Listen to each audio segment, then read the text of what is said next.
One thing that I think it's extremely important that we discuss are the skills that are actually required of a hacker or penetration tester. And really, let me just start out by saying this. You have to know everything about everything.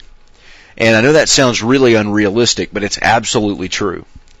When you're attacking a system or a remote network, there's absolutely no way for you to predict the version numbers and the software vendors that these individual companies are going to be going through. So you really have to be prepared for everything. You've got to be prepared for intrusion detection. You've got to be prepared for encryption and firewalls and defensive mechanisms, as well as just plain dumb luck or bad luck. So definitely be aware that you're expected to have the resources available or already know everything about everything. So I think it's needless to say that extensive knowledge is going to be required about any type of system or target network that we're attacking. Basically, you should already have your beginnings in security in one way or another. The example that we use here is perimeter security. Having that knowledge and understanding of perimeter security is definitely useful when you're coming in from the other side. So you definitely need to have some experience, whether it be in intrusion detection, perimeters, encryption, whatever it is. Be prepared to expand on that knowledge during your travels as an ethical hacker. In addition to security experience, you should have a pretty good bit as a network or systems administrator as far as experience is concerned, because it's absolutely critical that you have a good working knowledge of the actual systems themselves.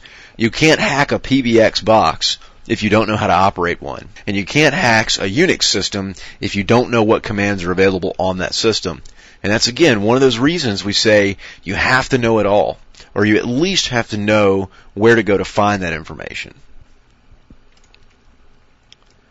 You should be familiar with several different types of operating systems, all the way up from embedded Linux operating systems such as Linksys routers, down to Cisco iOS, BSD, Linux, Unix, Windows, Macintosh. You need to know all of these things because there's a pretty good chance you're going to run into each and every one of these at one point or another.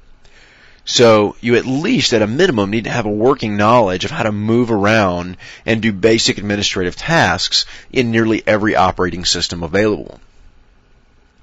It's also absolutely critical that you have a great understanding of the TCP/IP protocol and associated ports and protocols therein.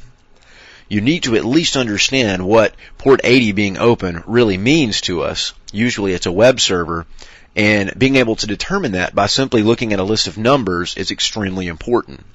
So you have to be able to drop down to the binary and the hexadecimal level and really get a good grasp and understanding of ports, protocols, and network-based protocol suites. You also need to have a great understanding of common security vulnerabilities. Understand what a buffer overflow is. Understand what Unicode attacks are. These are the different types of skills that we need to know, and we can build on that knowledge and get more specific as we go. It's also important not only to understand the vulnerability itself, but what moves might be taken to mitigate that vulnerability or protect yourself against it. And finally, a good understanding of the tools that you're going to be using to perform hacking and penetration testing, as well as the techniques that those tools lend themselves to.